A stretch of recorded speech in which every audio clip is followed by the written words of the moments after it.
1, 2, 3, 4. I told you so.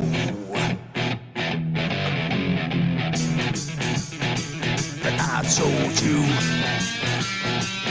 I told you so.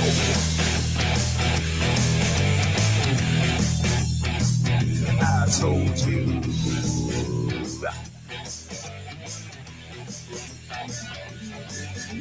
Remember when I told you about 9/11? Remember when I told you about Building 7? Remember when I told you about the fluoride in the water? Yes, I did. Remember when I told you about the New World Order? Remember that?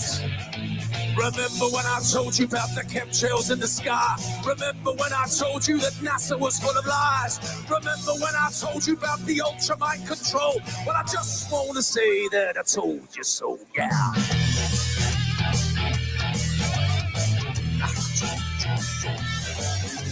Remember when I told you about 432 hertz, that is? And what 440 can do to you? It hurts my ears. Remember when I told you about the vaccine agenda? Yes, I did. And that Michelle Obama is a transgender. Yes, he is. The dinosaur fraud, the climate change scam, and yes, Sandra Bullock is also a man.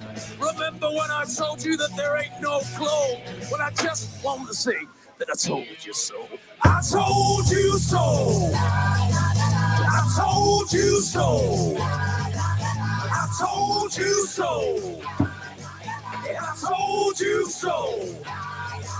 Yeah.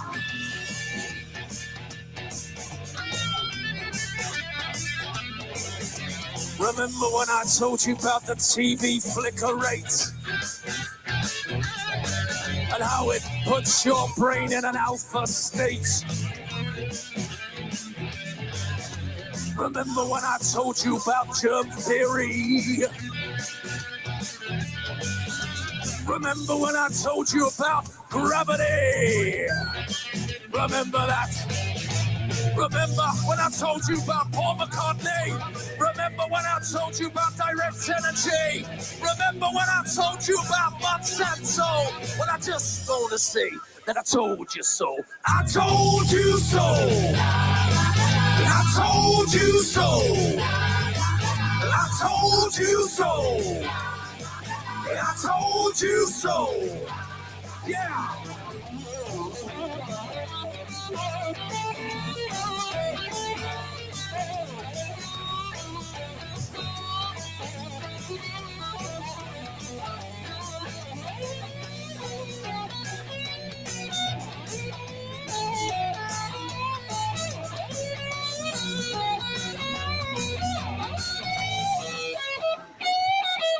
Yeah. I told you. Remember when I told you about the mainstream media? Your so-called celebrities and pedophilia. Remember that? Child trafficking and adrenochrome. Remember when I told you about the Georgia Guidestone? Remember when I told you about the false flag operation? Remember when I told you about 5G radiation? Remember that I told you that? Well, I just want to say that I told you so. I told you so. I told you so. I told you so. Yeah, I told you so. Yeah. But you didn't listen. I told you so. I told you so.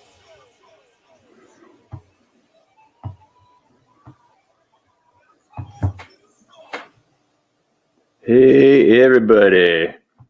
Hang on one second. where I have a co-host, Carrie, but I can run the show all by myself. I can push all those buttons, make people big, small, change views. Okay, minus that fuck up there. Sorry, guys. How's it going? Hey, everybody. Yeah, TedSommer here. Be your captain today as we talk about, uncover, and unfold basically any and everything we can about the so-called jet fuel hoax and everything, right? Because there's a lot going on about that, and I've been interested in it since I was been flying for most of my life. Various different planes. We'll get into that because along with the jet fuel hoax, we're going to touch up a little bit how people have correlated that with Formula One issues as well. And then we'll also throw in a little flat earth proof type, not really much flat earth proof, more or less on the lines of NASA deception there, because talk about planes, talk about engines. Hey, let's talk about the space shuttle, right? And lastly, we'll talk about the Mandela Effects correlating with the planes, the plane engines, and one that may or may not be one. Maybe I just haven't been paying attention and being up to speed with some of the older planes, but we'll talk about that as well. First off, I'm going to say hi to everybody here in the chat before we start talking about everything else here. Sup, Terrestrial Mac. Got Green Chili Bear. Of course, we have the infamous, awesome, badass Baldini. Hey, what is up, Baldini? Yes, I think they use fuel, but not nearly what they claim. The technology that even current unclassified scramjet engines are mostly compressed air as fuel. Yeah, so we'll be discussing that as well. Hey, what's up, Joey Butts? That's the way to do it there, dude. What's up, PRD? You got Stan Wingfield. Ready for takeoff of fuel. LOL. I got Michael Healy. Truth Loops. The lovely and awesome badass Sufinelli. Mojo Shop. What is that, my buddy? JJ, Ryan S. K-Dog RR. Okay, I know. People are wondering, okay, let's present, right? Okay, Karen Preston. Anyone else on freaking me? Michael Healy, yes. Jacko21. Zulu, of course. Cannot forget the badass himself, Zulu1. Hey, man, welcome to the stream. Okay, so we'll do our little introductory into said planes and everything else here. So I'm going to be doing a full screen share here the entire time so we can all learn and discuss and talk about. Okay, so let me go first. We'll check my notes here, see what the hell is going on. Yeah, all right. Get ready for the fun. It's a lot of stuff to cover, but it's better to have a good understanding of what the hell's going on than just kind of making the assumption that planes are what they seem to be. You got to understand how these engines work. We have to go through the basics of everyday modern engines that we use. Your regular internal combustion engines. So let me get going here. All right.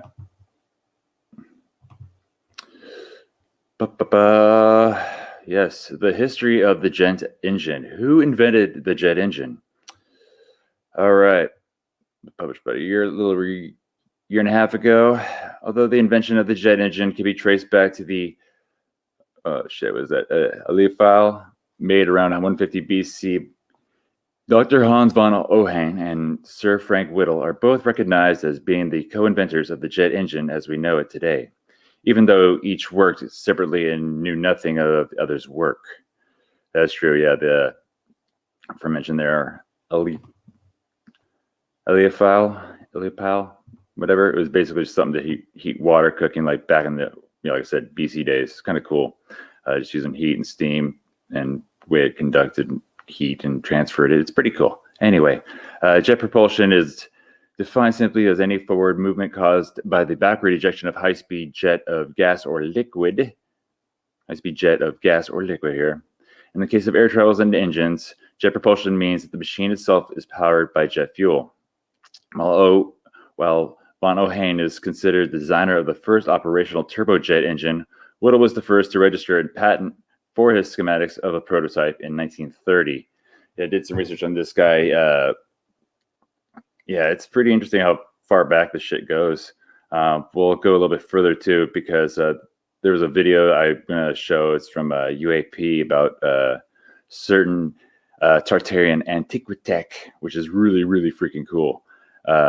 Anyway, von Ohain obtained a patent for his prototype in 1936, and his jet was the first to fly in 1939. Whittle took off from the first camp in 1941. While von Ohain and Whittle may be acknowledged fathers of the modern jet engines, many grandfathers came before them, guiding them as they paved the way for the jet engines of today. Yes, the early jet propulsion concepts. We're saying there before, the Aerofoil of 150 BCE was created as a curiosity and never used in any practical mechanical purpose. In fact, it wouldn't be until the invention of the fireworks rocket in the 13th century by Chinese artists that was the practical use for jet propulsion was first implemented. In 1633, Ottoman Lagari Hassan Selby used a cone-shaped rocket powered by jet propulsion to fly up into the air and a set of wings to glide it back to a successful landing.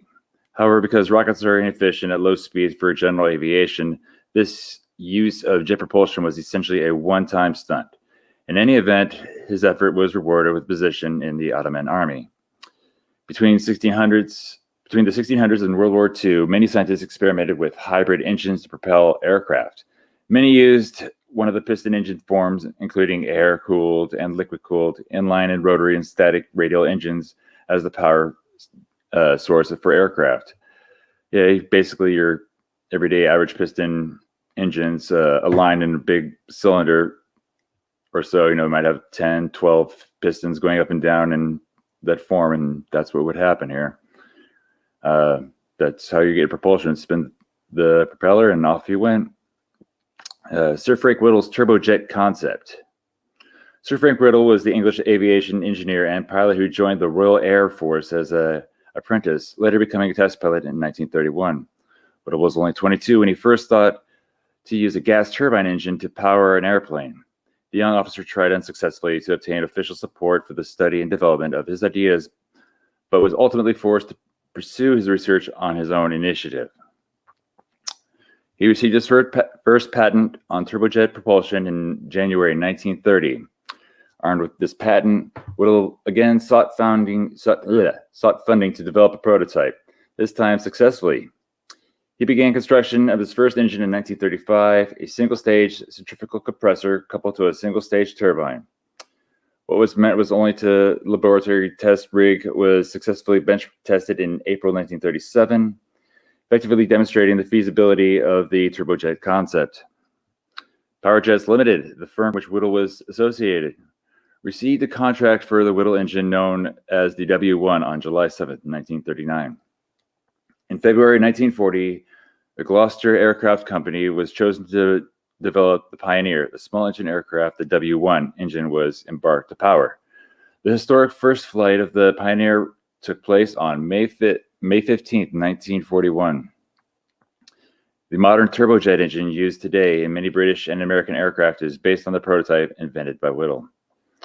They have definitely gone through many stages of advancement over the years. That is for true. Anyway, Dr. Hans von Ohain's continuous cycle combustion concept. Hans von Ohain was a German airplane designer who obtained his doctorate in physics in the University of Göttingen in Germany, later becoming the junior assistant to Hugo von Pohl, director of the Physical Institute at the university. At this time, von Ohain was Ohain, whatever. Oh, I forgot. I've been thinking his name was whole Irish the entire time. My fuck up there. Oops. Anywho, Ohain. Fuck it. Whatever. Anyway, did not require a propeller, only 22 years old when he first conceived the idea of continuous cycle combustion. Anyway, so, I just wanted to do my mind here. Okay. 1933, von Ohain's patent to jet propulsion engine design in 1934 was similar concept to that of Sir Whittle, but different internal arrangement. Upon the mutual recommendation of Hugo von Ohain joined the German aircraft builder first Ernest Heinkel, at this time seeking associate in new airplane propulsion designs. In 1936, he continued development in his jet propulsion concepts, successfully bench testing one of his engines in September 1937. Heinkel designed and constructed a small aircraft known as the Heinkel HE-178 to serve as a test bed for the new propulsion system, which flew for the first time on August 27, 1939. Heinkel went to develop a second improved jet engine known as the HES.8A, which was first flown in April 2nd, 1941. And now you can see how the engines have advanced. That's called the GE9. It's like the GE90 or 9X. It's crazy. We're going to get into that a little bit more. Okay, that's the end of that guy. Here's another good little bit here talking about the introduction of the various types of turbojet and turbofan engines. There's some good issues here. We'll start right here because we're just going to the introduction of the turbojet engine. So this talks about the turbojet, how it was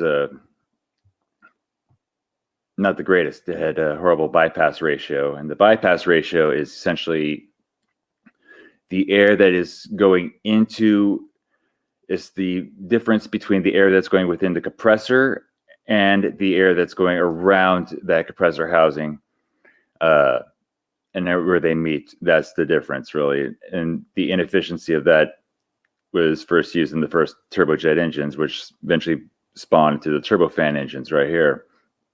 Start with, like I said, bypass ratio 25%, average thrust 9,250 pounds, blah, blah, blah. Then you have the twin spool. I was reading about that. That's just, let's see. Actually, I have to have a picture for that. Hold port playboard. Here we go. A twin spool.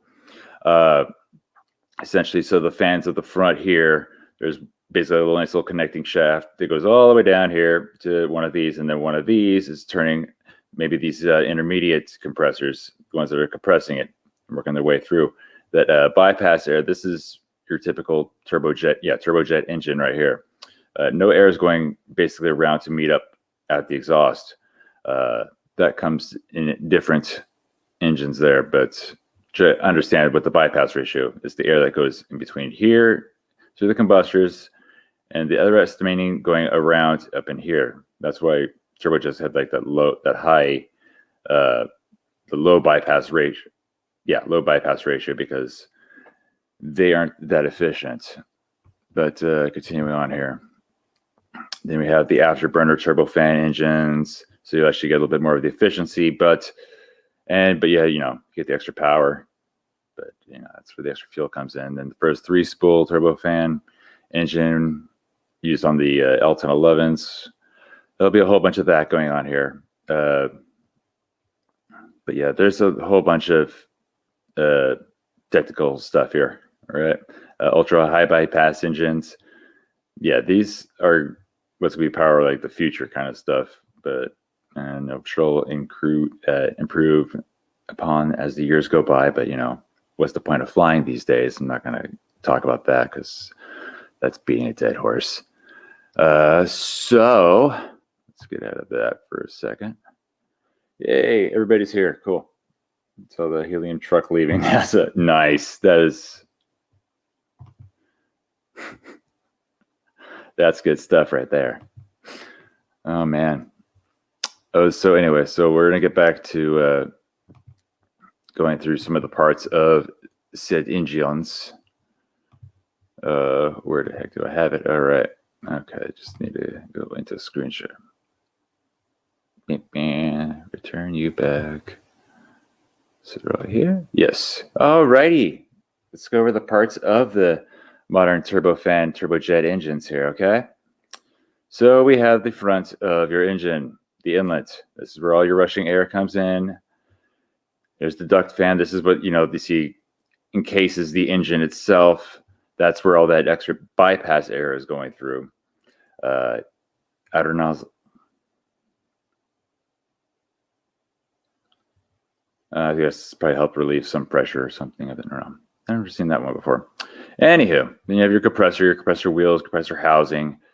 This is where the air that is coming in, that actually makes it through into this chamber, is going to be compressed and inevitably being triggered by fuel injectors. They're not really injectors, they're nozzles. They're I've seen on some videos, it looks like they're,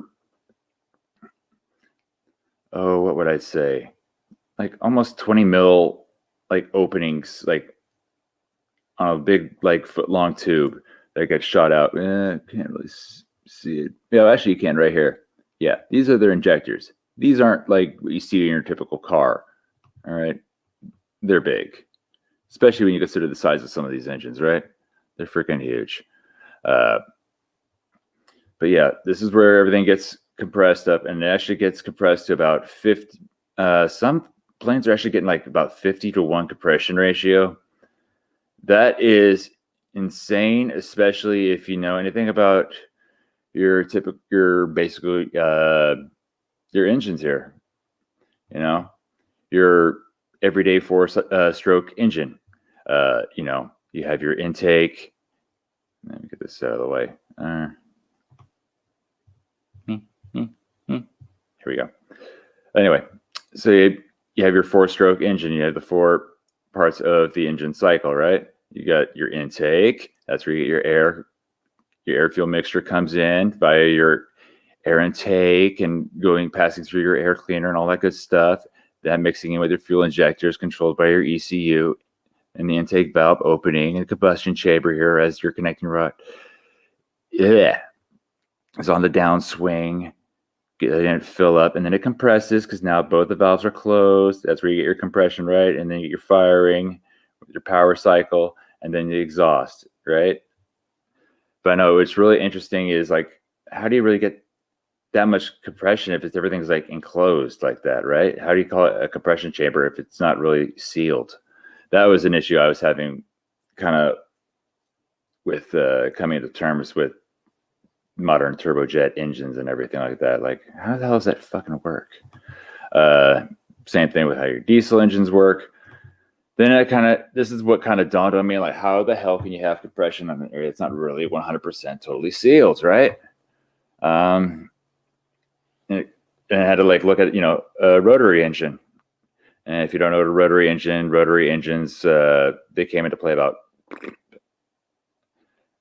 well, the Wankel, you got to remember, that's the Professor Wankel is when he created this engine, the rotary engine.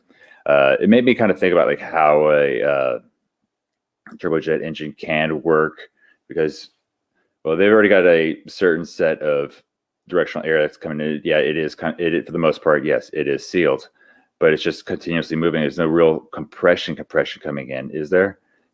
But there is, because certain fans just moving in, closing the gap.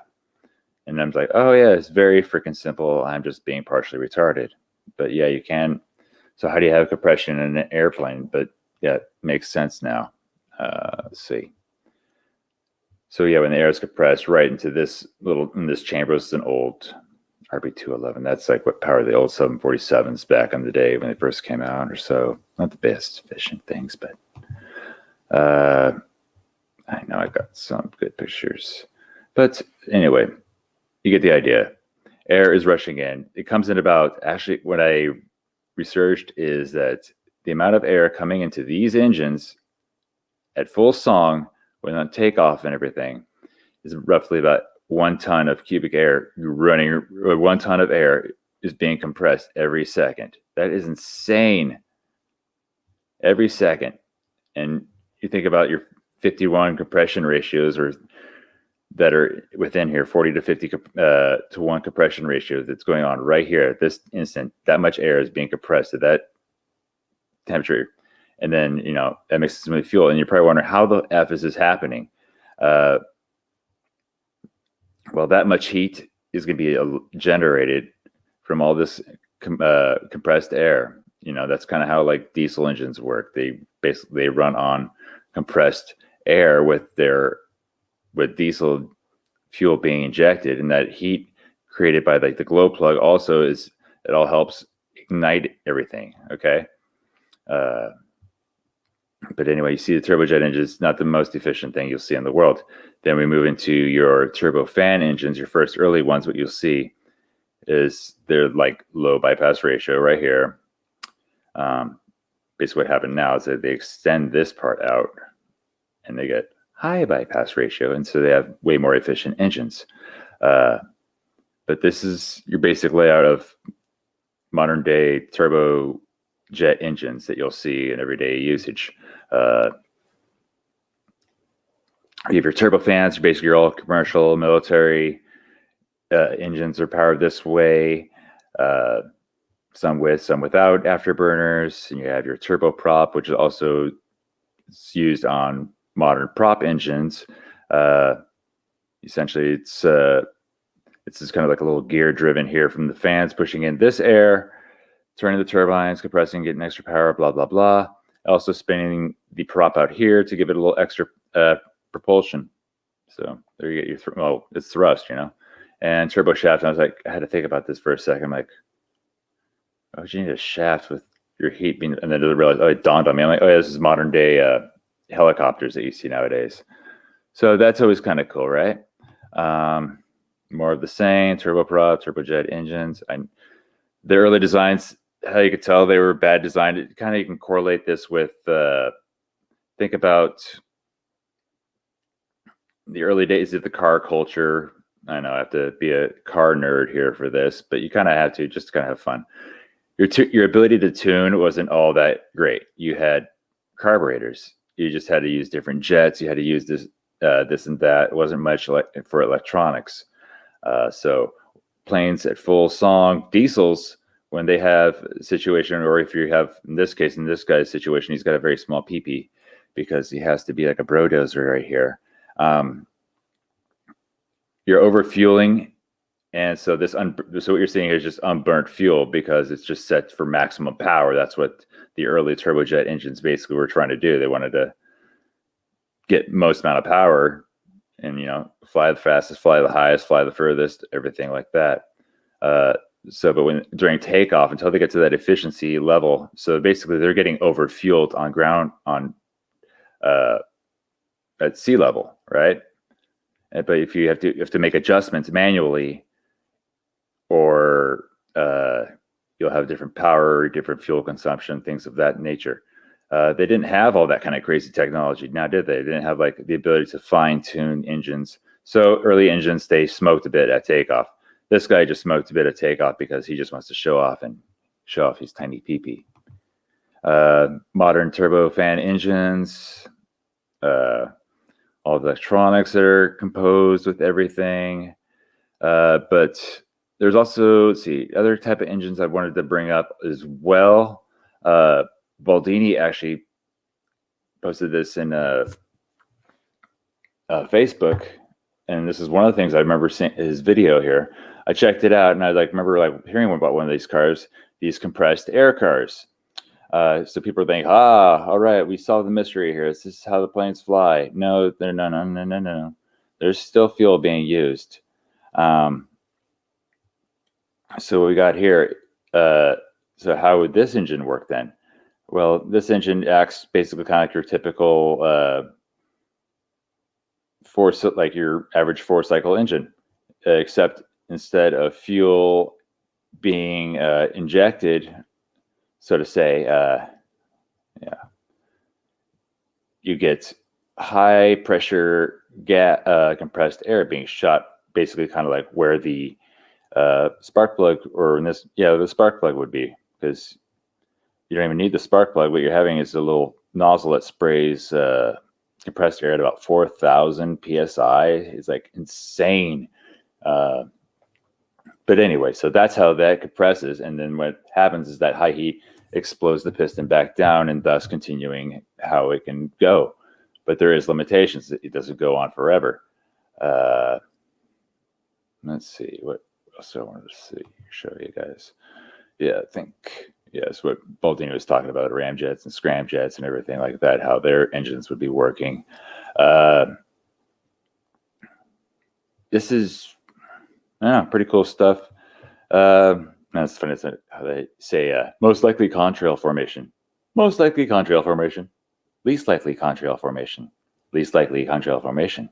Wow. But we all know they're also spraying other stuff. If people are questioning the difference here, contrails, that would be that basically the exhaust freezing at high altitudes at certain levels, just right amount, the perfect temperatures, everything's going just right. Leaves a little ice trail, but the thing is, it dissipates. Chemtrails, well, that kind of stays and lingers and perpetuates and f's up your entire day. But yeah, there's your difference, okay? But anyway, that's enough of that shit. But I digress. Anywho, basically, but this is basically your modern everyday engines that you see on most of your 60s, 90s, maybe early 2000 engines. And then they were starting to get now these ultra high bypass engines, which Rolls-Royce is developing for Airbus, since that's how they have their partnership engines, and the airlines, they had their leasing. Talk about, let's see, exhaust temperatures. People wonder about those. Well, it's just like how your own exhaust works. It's hot, close up, and dissipates. Okay, maybe we figure that out. Then we had thrust specific fuel consumption. That's when I was like trying to figure out what the heck, the fuel mileage on these damn things, or whatever the hell. Or they say these things. They say certain levels of whatnot in the fuel. How many? It's ridiculous. They talk about people walking through the plane wings and everything. Like, they're in there, the ribs of the plane, for maintenance, for construction. They gotta have a certain amount of structural integrity on those wings. That's why they did those wing tests. But I do question why the hell, if they're testing these wings for flexibility standards without fuel, is fuel being stored in there? I don't think so. If so, I don't know what the heck. I know there's going to be hydraulic lines. I know there's got to be, for the ailerons, the flaps, all that stuff. They got to have, there's hard lines. But in those tours they show, they always talk about how much, what we're trying to say here. Now, they talk about how much fuel's in these damn things, but there's no sealant, there's no pumps, there's no nothing. So I'm like, how the hell does this freaking work? I'm still not 100% convinced exactly where all this fuel is. It could be in a whole, there's a lot of cabin space in those things, but more or less, it's not the, so I ended up thinking to myself, like, okay, how much then is being stored in here, or what are they talking about? But we'll get into that here in just a bit. But yeah, it's annoying I'm trying to figure out, like, how much fuel, where is this fuel?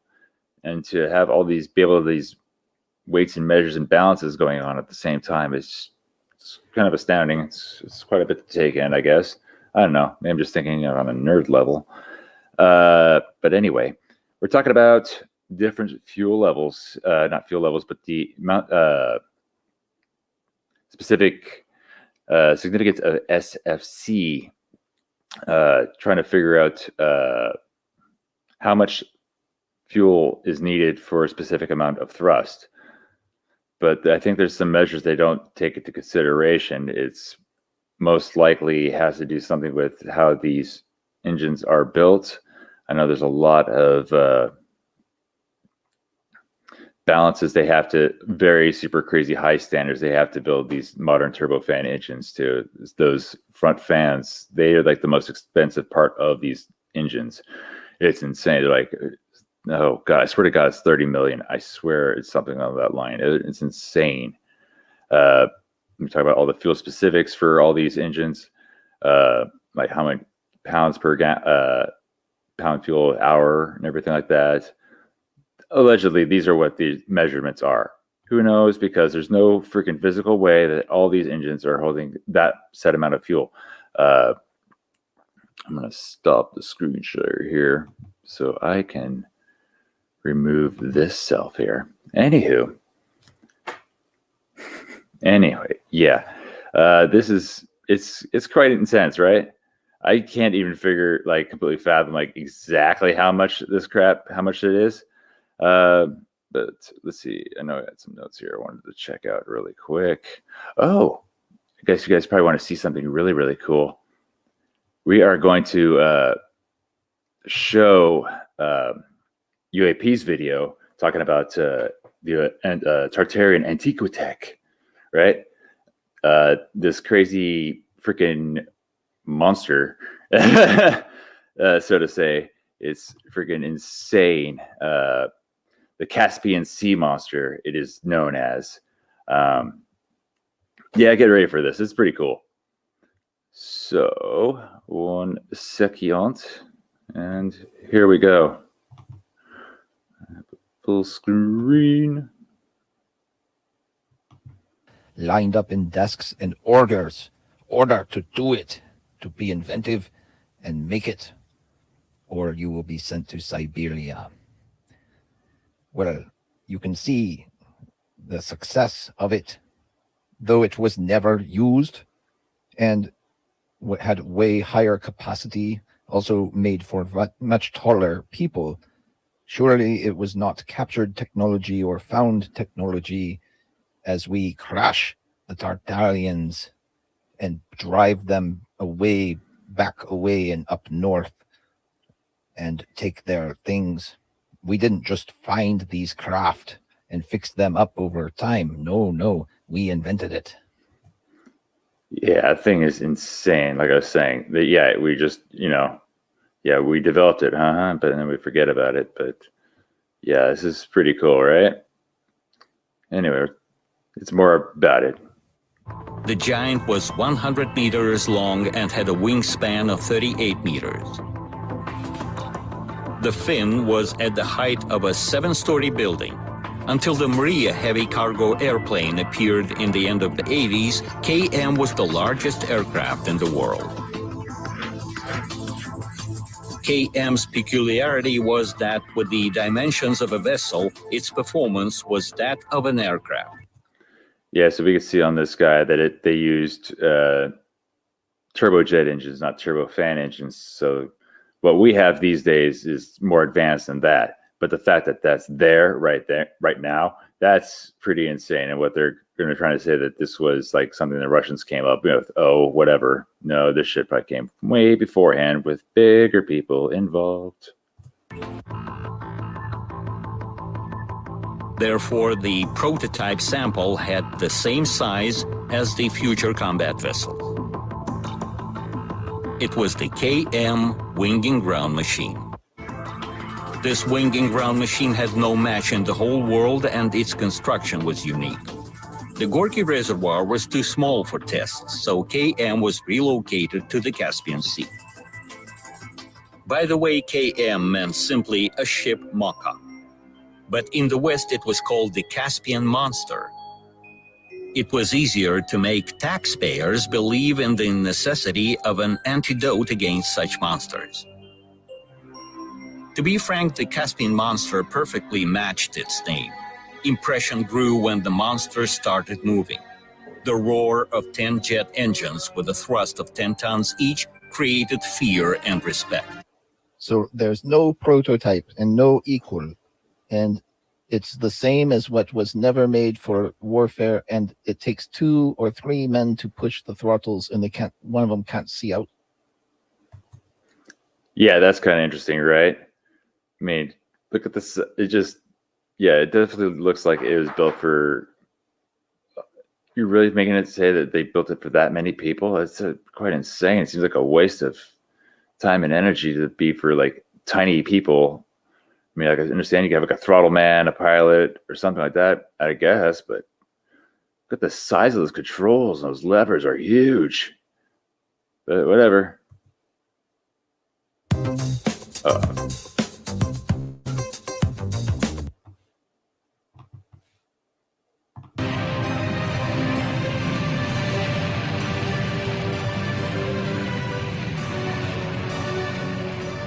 8 boosters were placed on the front pylon, while 2 cruise engines were mounted on the fin. The crew of the first flight consisted of 31 people. Rostislav Alexeyev was at the wheel.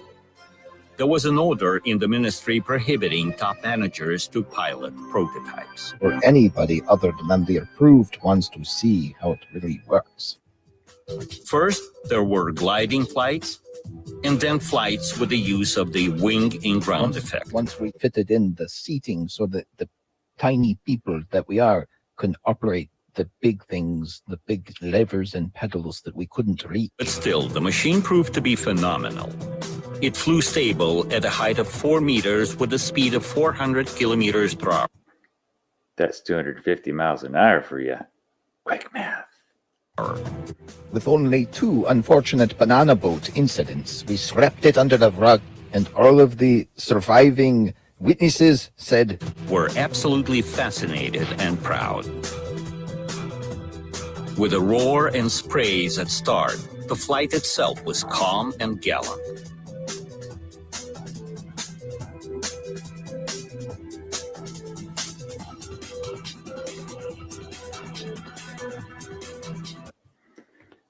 Anyway, enough of that.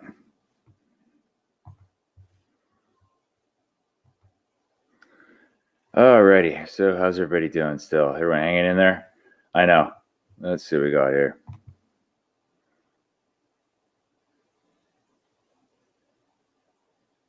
Nice. Carry on, Preston. Hi.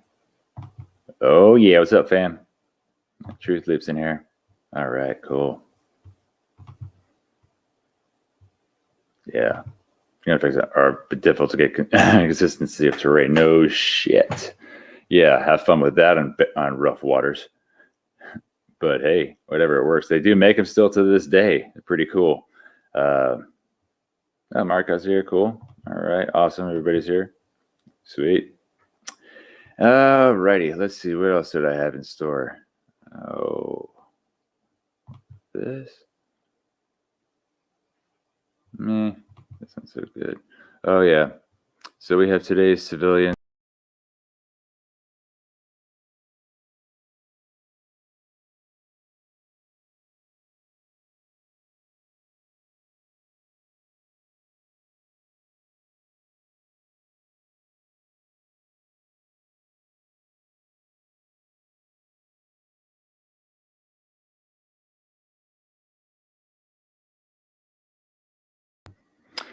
Alrighty, sorry for my fuck up, everybody. Jesus Christ, that was fun.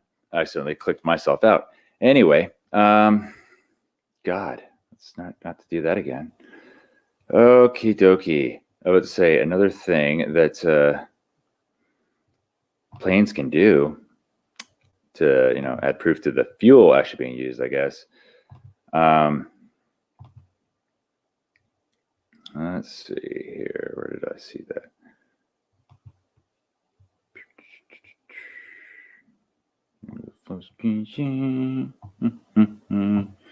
Refueling, yay! All right. So yeah, they do that, but the size of those bladders they use in those things is maybe 12,000 gallons or so. I don't know. There's no way I could see you could fit in 12, or they don't use that much. Even freaking looking at like what do we got here? We got some F-16s being refueled by a KC-10. Okay, there's your average human. I know, kind of hard to see, but whatever. You're gonna have your engine consuming primarily. Let's see, there. Usually, I swear to God, the engines mostly go almost the entire length of the fuselage here. It seems like, or at least a half distance. The rest of the air take. Anyway, then you have to think about where all this fuel is being stored. I know that's where it kind of blows my mind. Okay, so where the F is the fuel being stored? There's one last little place I could see, because the engine antenna is right underneath here, how the airflow would go. We have here, fuel, whatever, is going to be stored like probably right in the upper portion of the fuselage right here. You don't want it too much on the wings because the maneuvers these things produce varying, like 4 or 5 Gs. I think that's what they roughly, what F-16s. I know modern aircraft can go 6 or 7. That's why they wear those crazy ass suits. But yeah, not the greatest. Oh, so here was more alleged proof for understanding like where the fuel is being stored.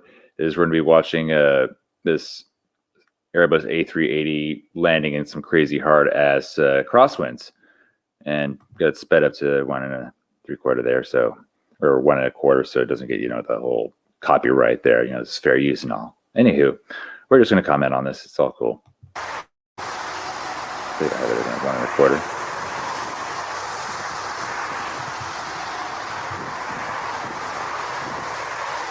But we're going to see how much it like twists and articulates, and there was like so much fuel.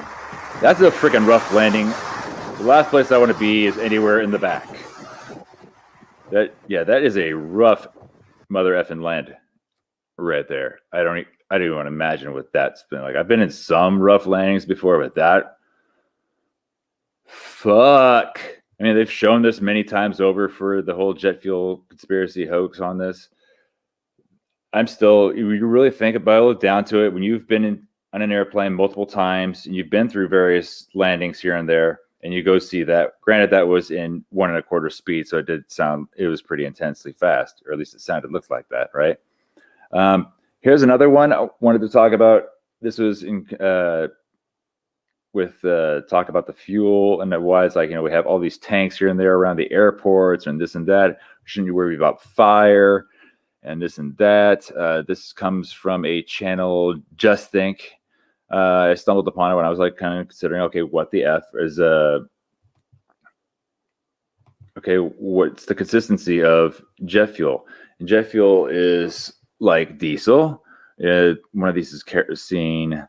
This one is AV 100, or AV gas. This is 100 low lead. This is what it's in your Cessnas and whatnot. This is, it's in your random 737. Propane, butane, gasoline. He shows like how he does everything with lighting a match. How combustible is it? The first one, luckily, is jet fuel. So we're gonna go start right here. Yeah. All right, so first on the docket is jet fuel. I was actually surprised when I started doing this at how many different colors there are of the different fuels, but jet fuel is totally clear, as you can see. I'm not seeing any color. Some people say it has a straw color if you look it up on like Wikipedia or something like that, but to me, it looks totally clear, and we're gonna see if this stuff burns. Let's open this up. Remember, this is at 1 1/4 speed. All right, and let's do this. It just goes out. Let's put another one in. Try it slower here. Remember, this is jet fuel. Same thing they put in the Boeing 737s, Airbus A380. Okay, got that match burning nice and slow in there. And nope, it just quits. All right, let's try a different method. More fire, right? You probably can't see the flame on there, but you can probably hear it. There we go. Directing the flame right on it. It's not burning. Not burning. Flame's right in there. Right on the shit. Not burning. So why is that? Well, it has to be atomized. So in a jet engine, they have nozzles that spray it in a fine mist. Fine mist, it'll burn. All right, let's try that.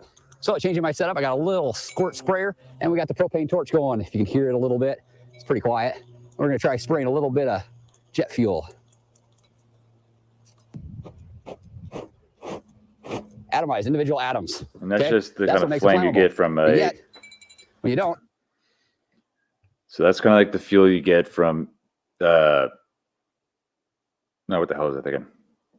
Well, how you get air, the air-fuel ratio right there at, sea level here, or at least, a couple 100 feet up, how that would be the flame that it produces. Now, compress that air by 50 times. That is a compression ratio. But actually, no, that's not. It's the ratio between, it's going to be insane. Okay, 50 to 1. I'll put it in terms that we can all understand, so we can kind of grasp the concept of why that is so insanely high. Your everyday average modern cars between about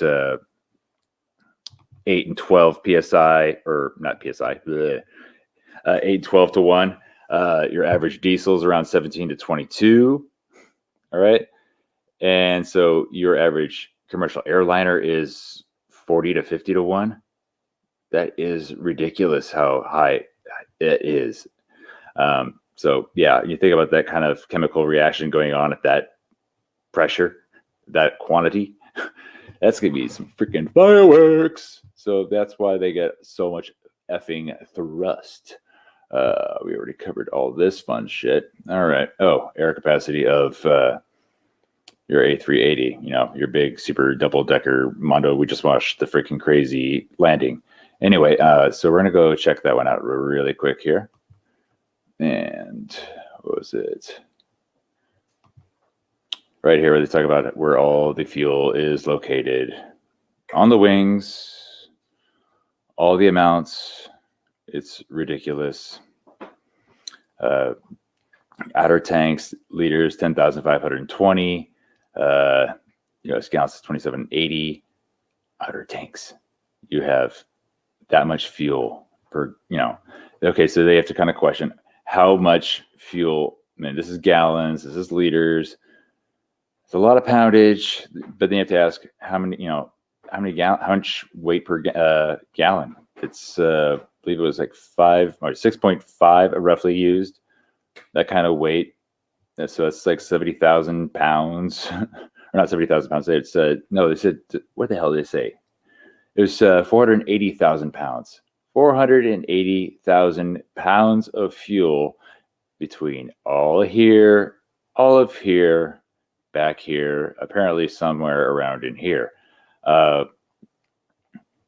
All that fuel is sloshing around, and that weight's like taking up almost roughly like half the body weight of the freaking vehicle itself. I mean, more than the weight. It's in this wings. I know they are used with it's mostly like aluminum, titanium, steel, basically makes comprised of most modern day airliners, but that is a lot of fuel. I mean, I would like to see that kind of, they don't show that kind of structural testing when they do the fuel testing, you know, that the fuel testing, but the testing of the wings flexibility. There is no way those wings would hold that much freaking weight. So that's what led me to thinking, okay, fuck it. There is no freaking fuel being pumped in. They're just pumping in air when they show all those tanks being pumped in. But we're already seeing it can't be flammable.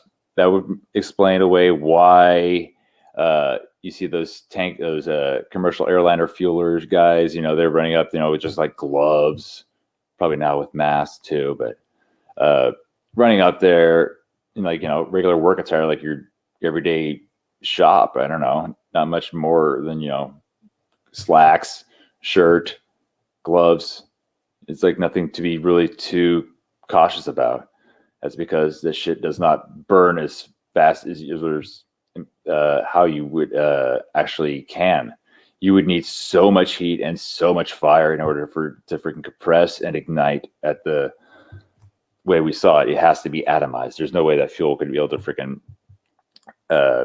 just blow up like so. You could light it. You'd like drop the freaking torch on the gas. It does not burn.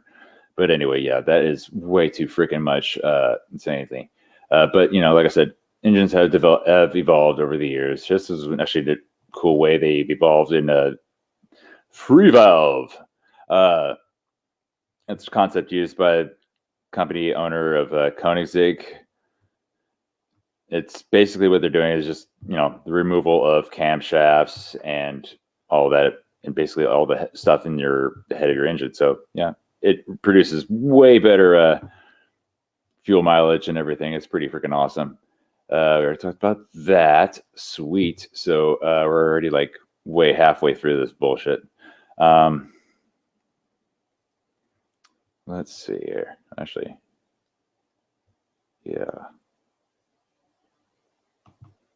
We're going to go here. We're going to reminisce about engines on the planes now. So, to conclusion about the jet fuel, I do not think it is anywhere remotely as much as they say it is. I do believe they use majority of that fuel during takeoff because you have to generate the thrust. And what is actually happening when it reaches its cruising altitude is that, you know, the engines, the fans themselves are producing a vortice kind of effect, and air is just kind of flowing through, kind of like those living roots, whatever, that kind of spiral around and everything. That's what's happening. It's creating that. So by then you don't really, you could just throttle back almost freaking. They say they're at 80% at cruise speed. It's a lot. I don't think it's at 80%. That's what they're saying. But either way, it's creating a massive effect, and it's really cool how they can operate like that. It's a pretty awesome piece of ingenuity right there, and engineering in general. That's just an awesome feat. The turbofan engines are freaking badass, and but they do not use as much fuel as they say we do, or they're telling us. It's primarily on takeoff and landing where they actually have to do throttle manipulations as much as they do. I've heard of stories about plane actually getting filled in pounds and not kilograms, or no, it got fueled in kilograms and not pounds, or something like that. It fucked up the fuel ratio to their destination. They actually ran out of fuel. They were not even trained to like how to run a plane on without fuel or whatever. So they just kind of glide it in. So I want to show the fun. Where is it? Oh, this is gonna be fucking great. You'll love it. We're gonna talk about the lift to drag ratio of planes. This is a quick little debunk for the space shuttle in of itself, even though the whole damn thing is debunkable on mass proportions by now. If you haven't figured that shit out, that is the biggest fucking joke of all time. Excuse me 1 second here. But here is the lift to drag ratio. This is something that your typical gliders really focus on, because that is it's basically the math ratio to, it's not 100% direct because it doesn't talk about bring into other independent variables like weight of the vehicle, flying, or whatever else. But, it's a good generalized idea of what a plane can, how far it will drop for how far it will shoot across, horizontally versus vertically down, glide ratios. But anyway, you've all seen pictures of the space shuttle and what it looks like, right? Yes. This thing, this honky tonk piece of little shit, as it flies underpowered. So not powered, allegedly, That's what they say. But anytime you've ever seen the videos of these things, what you don't see on the outskirts, which would be, on this photo, be right about where my little D-Live thing is, and just past where basically the butt of this shuttle is, you're going to have a couple chase planes, little F-117s, I believe, or F-104s, whatever. And I'm flying alongside of it to kind of muffle what's actually going on back here. Yeah, here's your intake right there. There's one engine, then you got on the other engine. Those are your turbofan engines right fucking there. But the thing is, this thing it's got the glide ratio of like a flying squirrel, if I remember correctly. It's like a 1-to-1. Your typical gliders are they can get as high as like 50, 60 to 1, I think it is. Here's all the fun math. I won't bore you with that. We'll just use good lift drag ratios right here. Your house sparrow, if it's not flapping its wings, it'll drop, is it 1 foot or it's like per kilometer per, it's something crazy, silly. Yeah, that's 31 considered good. Yeah, glide race is almost 60 to 1. Yeah, units distance forward for each unit of descent. Insane, right? Same with 30 to 1. Okay, we're getting the idea. All right, best glide ratio, best glide angle, blah, blah, blah. All depending on your speed and whatnot, but generalize, here are these cruising, their glide ratios. This is powered, unpowered, all this thing. 747 and cruise, 17 to 1. All these planes have these, a freaking helicopter, for God's sakes, has 4.5 to 1. They don't have any fucking wings. This guy, 27 to 1. Virgin Atlantic Global Flyer. That guy, your typical Cessna 172. Helicopter. that guy. Okay. Ooh, an albatross. Yeah, this guy. Okay. We're looking at all our modern day airliners. Your L1011, DC10, A300. Fuck. We'll go down and work our way up. How about that? 777, A340. Okay. Here's you see visualize these things have for a glide ratio. Okay. Don't worry, it'll get funnier. It'll get funnier. Here we go. Paraglider. So first engines failed. Still roughly, 15-1. With all engines failed by fuel exhaustion, still 12-1. Gliding or northern flying squirrel, 1.98. A gliding possum or a sugar glider. Let's see, a picture for me. This little guy, cute. Yeah, they all have better glide ratios than the fucking space shuttle.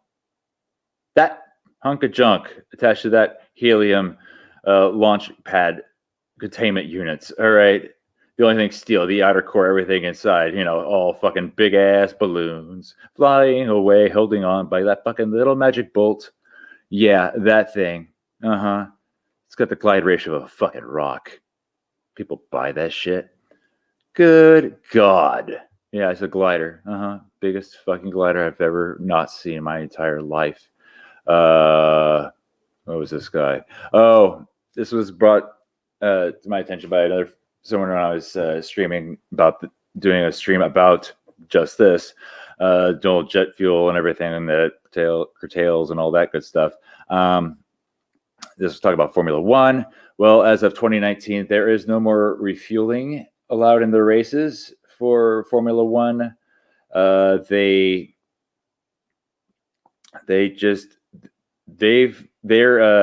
engineers and their chemists and whatever else that help produce their fuel, which is basically 87 octane, what I read. They just spice it up. They do this with massive, insanely engine tuning. When I was reading about the size of their own engines, it's freaking 1.6 liter V6. I'll put a great example for you. The capacity that is basically the space of the piston, how far that goes up your engine. Oh shit, how did this go? It's like times the square of your bore, whatever, how big your piston is, whatever. The distance and all that, that comprises how big your engine is. All right. That engine is the same geometric capacity size as my engine in my Civic. There we go. But these things make 5 times more horsepower. Okay, I'm sorry, getting all nerdy here for you. Don't need that. But anyway, there is no way in hell that they're running on compressed air. No, they're just running on pea water that you fill your Camry with, that they are technicians and they're engineers specially formulated in order to improve their lap times even. And they all basically start off with, same basic fuel. But anyway, their tanks, they're about 110 kilograms, so 234 pounds, for what I remember correctly, 235. My car holds about 66 gallons. Actually, I calculated it was 66.6 pounds of fuel in my car. When it's fully filled, that's 10.2 pounds or 10.2 gallons. But anyway, that's where their fuel is. That's basically their tank. Another tank, you're like, how the fuck does 110 kilograms? Okay, what that boils down to is 22 liters. That's how much fuel's in their car. So you're wondering, okay, how many liters? I'll do the quick math for you to save your time. That ended up being 5.8 gallons, 5.81 gallons of fuel. Okay. So you're still probably kind of wondering, okay, how does all that fuel fit in there? Well, for starters, this is also not steel. This is carbon fiber composite. It's probably Kevlar as well. This shit is thin. What you're seeing here, the inner diameter of this freaking inlet, that basically shows you how fucking thin this thing is. Very thin. Because that shit is super strong and super lightweight. But anyway, how much fuel is consumed in a Formula One race. You realize they, like I said, they don't refuel. So how far are they going? They race for about 2 hours, I think, is what their maximum allow is, and they average about 4 miles to the gallon. They also wanted to save money, so that's why they also stopped at the refueling thing. But essentially, okay, here is a Harley 833 or Iron 833. The smaller Harley. They're still cool as hell. I think this one's badass. I'd probably look like a bear on a bicycle in this thing, but it's still freaking. I just love all black. Anyway, the tank on this I found out is 12.5 liters, so roughly just a little half of what a Formula One car fuel tank is. So you kind of get a little general idea. So yeah, there you go. That was more thorough debunking of that nonsense with a little more fun love. And they're using fuel. They don't use that much fuel. That's why they used to have all those great fun refueling challenges and everything. But price of everything and COVID makes everything expensive and deadly, apparently, at certain speeds and altitudes and playing fields and grocery stores and restaurants. I mean, that 0.0000113 something other survival rates, that makes life really hard for all of us, doesn't it? But anyway, they'll get through this, I'm sure, right? But anyway, let's do on a happy fun note. Let's do a little bit of Mandela shit, because like I told you before, I flew on airplanes a lot growing up. This is one of them that I actually did. Well, not exact plane I flew on, but the same make and model, same airline. Maybe, who knows? I might have flown on this plane. I just did it kind of like pay homage to my old childhood youth. But this is a BAE 146-200. What I'm going to be focusing on, as well as I'm going to go through this little slideshow of airplanes that I've flown on that I personally can remember. There might be more that I have flown on, but I just don't remember. But I do remember flying on these things. What we're paying attention to is the little the pontoons here. They're called nacelles. This is what's being adhered from the wing off to the engine. I don't ever fucking remember these engines being this far out. Even from, my little 9-year-old self that could be seated right about here, looking out going, this is so cool. But now when I look at this, I'm like, what the hell? We're going to go through a whole bunch of airplanes and I'll cover some issues that some people have had. But let's see what we also got. This is a Boeing 737-200-200, the classics. You have the 1, 2, and 3. Those are your classics. Actually, no, the 1 and 2 are the classics. The series 300 through 600 is another little fun class, or somewhat new age, I guess. And then they're like the next gen is their 7, 8s, and 9s, and max whenever it's not being grounded and problems because reasons. But anyway, people, and I remember a while back, Jen having some issues, wondering what the fuck's up with these engines. What we saw when it was landing, and saw these like parts of the rear end kind of opening and diverting and whatnot. You're wondering what the hell's going on. That is their thrust reversers. Most engines, most turbojet, turbofan engines have some variation of thrust reversers. This is what some of these guys ran on. What it is essentially is when they're pulling back on the throttle, like back, what's going on there is they're opening those guys up, or they're sliding. Let's see, you can see on my cursor when I get to the engines. But the movement, what's going on back here, that extra air that could be used to push this thing forward so that there could be more emphasis and energy placed on the braking. The air is diverted through these thrust reversers. Essentially, these things open up, and it just kind of diverts that outer air of the engine. Especially with something like this on an old turbojet engine, this is more compressor type or low bypass, not high bypass. So you're gonna have you're gonna be able to slow the hell out of these things, I'm sure. But that's the reason why these the original 737s had the tiny engines like this, so they could because they have low ground clearance. Essentially, that's why their engines nowadays are all funky looking. I'll show you in this next pic. 737-300. By the toys, kind of look like a how they depict Earth sometimes. You know, it's like a little chubby near the bottom. Yeah, well, same thing on these guys. Basically, all the way up till the new Maxes or whatever, they figured something out. I didn't really pay attention. I think they actually used, I don't know what the fuck they use, honestly. I don't really care. But anyway, more again, what the fuck are the engines doing this far out now? I swear to God, they keep going further. When I was a child, they were right about here. This is the part that you could see out the plane. I could see the whole goddamn engine nowadays. What the fuck, man? That's insanity to me. Let's see what we got here. 737-400, basically the same thing, a little bit longer. 737-800, yes, I know this ones have wingtips. Yes, the newer ones do have those. I'll also get into that as well. Those, you know, just modernized. They just keep advancing and tweaking here, but it's getting boring here with Boeing when they keep doing this. They're like the 800, 900, and we're going to do it. The Max, now we're going to have like what, Max Plus, the 9 Plus, 9X, this X, that X. I'm like, God damn, you guys are really struggling, aren't you? Anyway, we have a Boeing 727-200. Yes, very interesting. I know little tri-jet engines they had. These are back from the 60s, all right? Keep that in mind. We're going to discuss this in a minute.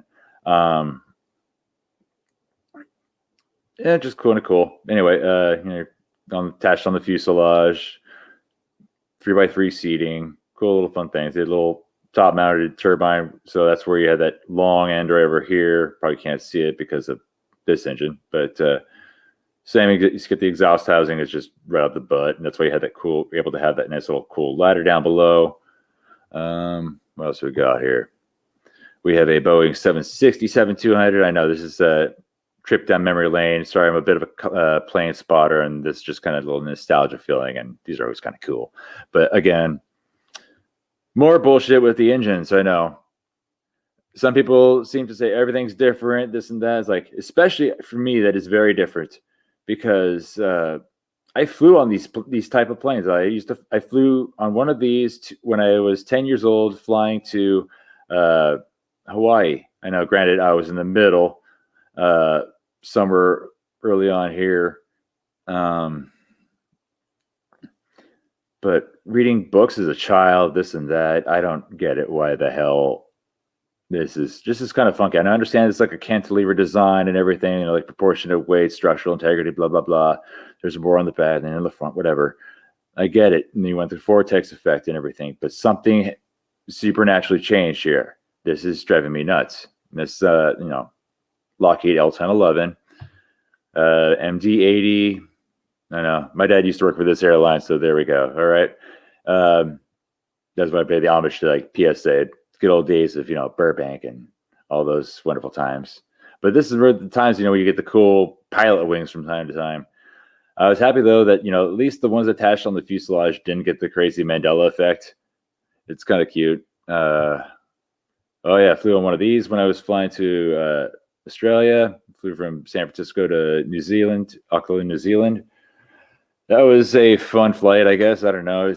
It's just you're in a giant, huge tin can. But I know I wish they would fly like these crazy long haul flights during the daytime. But I understand that they probably want to prevent people from. Less, I can understand the geological aspect. You want to prevent having any, like, you know, crazy winds, blah, blah, blah. More comfortable people to be more well rested instead of being excited for this long, crazy, boring fucking flight. So yeah, you can sleep at night, whatever. I understand. But I was really anticipating seeing the full moon and how it behaves when you fly below the equator. That didn't happen. I missed it. It's like the time I passed out and it was cloudy and whatever else. Flying back, flew on a 787, you know, same thing. So at first, when I saw these engines like this on these newer planes, because there was a period of time where I didn't really give a shit too much about airlines and such, you know. So we just see. So I thought, okay, it's just their new design and how the things were, or whatever. But when I get to it, you'll see what the hell is happening to me. Here we have like a rebranded McDonnell Douglas DC-9 known as the Boeing 717. It was kind of funny. It's like, they're rebranded because you walk in. I flew on one of these when I was flying. The last time I was, it was the last time I was visiting. No, it was the second time I visited Karen. I flew one of these back to Minnesota. And you walk into these planes and it feels like so 1980s right there. I swear to God, you could see like the kind of try to weld shut the old ashtrays and shit. What the fuck they're doing. It's kind of funny. Let's see. We got it here. We got Airbus A320.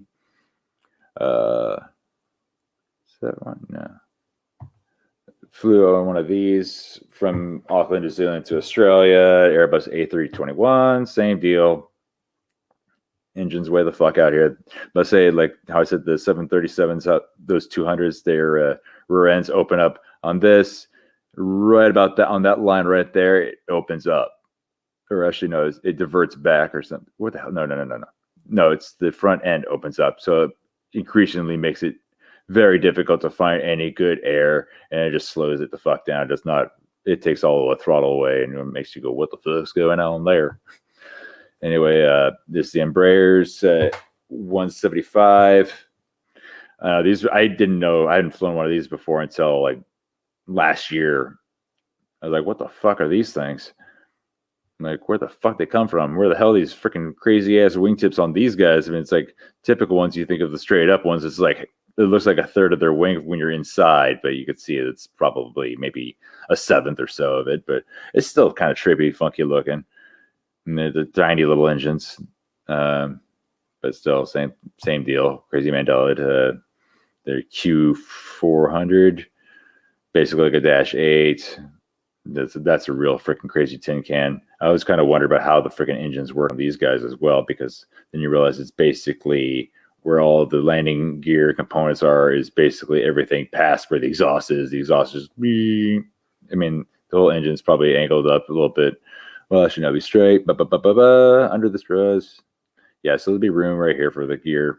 Kind of interesting. Anywho, these are ones I didn't know about. The Bombarders 700. Flew on one of these crazy guys. Like, because I remember not flying, but going to and from Charlotte a couple times. Like, see them flying around. I'm like, what the hell are these things? They look like old, like I said, like DC-9s, MD-88s, MD-80s, things like that.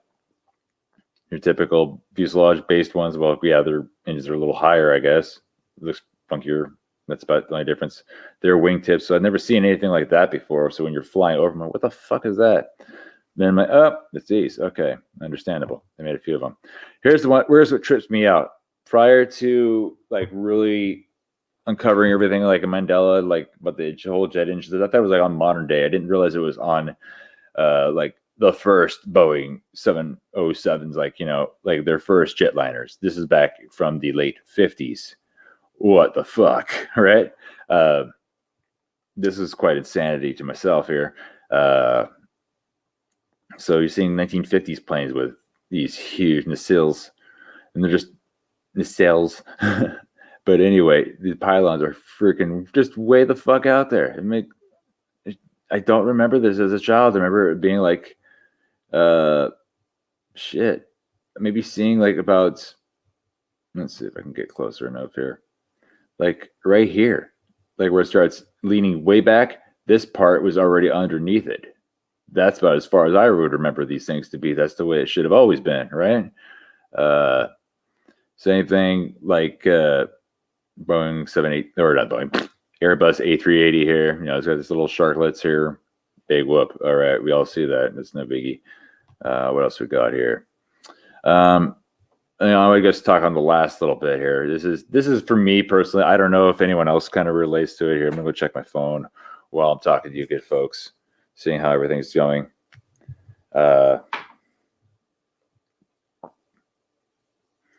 Let's see here. I got all cool 42 people in here. Those engines are way out there. Yeah, exactly, Matt Pyman. Yeah, it's always kind of crazy. But here's what I'm going to be talking about. It's the wingtips, the wingtips in general, I understand that newer models, this is like Airbus 8, or not Airbus, this is the Boeing 737-800. They had these crazy ones. I remember seeing these a couple of years ago and everything like that. Nothing really new under the sun for me there. The ones that tripped me out, yeah, here we go. Like I said, this is from the second variant of what Boeing put out, like early 60s. This is right along the same time, if not before. I think it might have been right at, crap, I can't remember. Before or after, shortly before or after, I mean, of the 747. This is the 727. This is what bugs the fuck out of me right here. The wingtips on these things. This is a plane that went out of production in the like 80s, I believe. They last flew around. They say their backstory, as they say, is a few of them got these, but it seems to be like a mandate with like all other planes that are built nowadays that they automatically come with them for that series or generation. It's like here they have all these little minor little ones here and there. So I've heard of them, but like this is called like a Boeing 727-276, as it talks about the wingtips. But like I said, these wingtips don't swing well with me. I don't get it. A little crazy. I don't remember seeing that on those in any generation. I don't even care if there's special one-offs. They never came with freaking the crazy wingtips. Another one, this is what I noticed also when I was flying to Cairn one time, was parked when we landed in Minnesota. There's Delta Airlines, well, it's an Icelandic Air, whatever, Iceland Air. But it's the 757-200, I believe, or like 234-234. It's like they have, like they said, there used to be like the 100s, the 200s, because they have 300 now, I guess, that actually had wingtips. I never remembered hearing about that, because these planes are still being in production, I believe, still, or they just went out of production not too long ago. They are cool. This one was actually one from Iceland Air was actually documented trying to make a passenger run from south tip of South America to Antarctica. That's a cool little documentary. It's like 5 minutes. It's nothing really cool, exciting. Just talk about the dangers of different all the obstacles they have. But anyway. Here is a Boeing 767-400. Well, this is 300. Yeah, it's only 300. No, I think it is whatever the fuck. Yeah, I believe it's 300. But I remember when these things were first coming out, I never remembered seeing wingtips on them. But now they also have the 400s. I remember seeing the previews for those things back in the day, but they never mentioned about them ever having wingtips. So I'm like, what the F? This is crazy to me.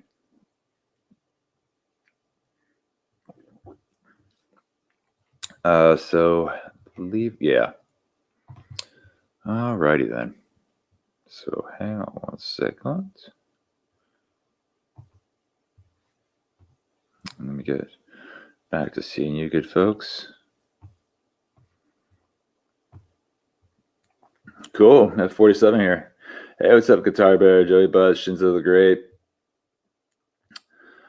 Hey guys, Baldini's still here. Speaking with tits.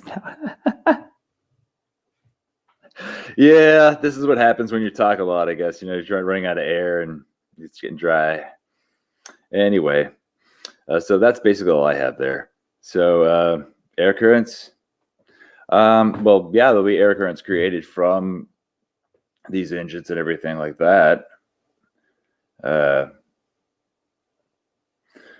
that's as far as I can tell, because, you know, you're having multiple poundages per square inch being thrusted out the back. There will be some air disturbance, especially since it's heated too. You know, it's a couple hundred degrees that for those feet that you are seeing the air disturbances from, and then dissipates. That's what goes away. But yeah, that's it. How much fuel? Who knows? But I think if there's any fuel, it's like in the belly, like right near around the landing gear, around the placement, away from the freaking, or it could just be just in random tubes that run alongside the entire plane. I highly doubt that. I think those things are just tin cans, for as far as I know. But either way, so I don't know what I was saying about the wingtips on the 727, the 757, and the 767 jive with anybody, but those are the ones that I was kind of curious about. I don't know if anyone else has been like a plane spotter back in the day or is right now, currently. That's just one I've been just kind of curious about. I just kind of stumbled upon it maybe just a few months ago and just kind of didn't jive with me. So I was just kind of curious. Just wondering if anyone else had heard about it. Oh, thank you, Baldini. You're the best, I don't know about the sexiest thing. There are sexy people out there. I'm just a guy. All right. Don't worry about me. Besides, I have a wonderful, wonderful, beautiful woman there on my side, so I'm good. I only be sexy to her. But if you want to do it from a distance, that's cool. Anyway, guys, that's about all I have for my little presentation. It's not much, I know. It's just me rambling on about planes and being dork. But yeah. Anywho, love you guys. I think I'm just gonna head out. All right. Yes, Karen B is very awesome, though. She is very, very, very fucking awesome. She's amazing in the world. You have no idea. All right, guys. Bye.